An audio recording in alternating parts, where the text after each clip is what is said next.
বিসমিল্লাহির রহমানির রহিম 2024 সালে নতুন একটি সার্কুলার প্রকাশিত হয়েছে। আপনারা দেখতে পাচ্ছেন বাংলাদেশ বিদ্যুৎ উন্নয়ন বোর্ড কর্মচারী পরিদপ্তর থেকে একটি নিয়োগ বিজ্ঞপ্তি প্রকাশিত হয়েছে। এখানে বলা হয়েছে পদের নাম ও বেতন স্কেল টেকনিক্যাল, মেকানিক্যাল, ইলেকট্রনিক্স, পাওয়ার, সিভিল। টাকার পরিমাণটা হচ্ছে বেতনের স্কেল 16,000 থেকে 38,640 টাকা। জাতীয় বেতন স্কেল 2015 অনুযায়ী 10তম গ্রেডের মধ্যে পড়ে। পদ সংখ্যা রয়েছে 39টি। এখন শিক্ষাগত যোগ্যতা প্রয়োজন আপনার এই পদে আবেদন করার জন্য ইলেকট্রনিক্যাল, মেকানিক্যাল, ইলেকট্রনিক্স, পাওয়ার, সিভিল ইঞ্জিনিয়ারিং এর ডিপ্লোমা এবং এসএসসি পাস সমমান অথবা ডিপ্লোমা পরীক্ষার যে কোনো একটি সিজিপিএ 3.00 থাকতে হবে। কোনো পরীক্ষাতেই সিজিপিএ 2 এর নিম্ন নয়। আপনারা বুঝতে পারছেন যে আপনার শিক্ষাগত যোগ্যতা অনুযায়ী এখানে আবেদন করতে পারবেন এবং এখানে বলা হয়েছে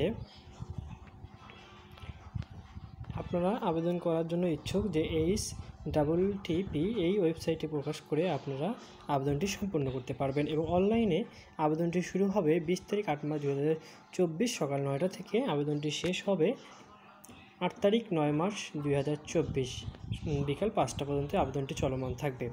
আপনারা এইসব দেখে আপনারা আবেদনটি সম্পূর্ণ করে নেবেন। ধন্যবাদ সকল ভিউয়ার্সকে সঙ্গে থাকার জন্য।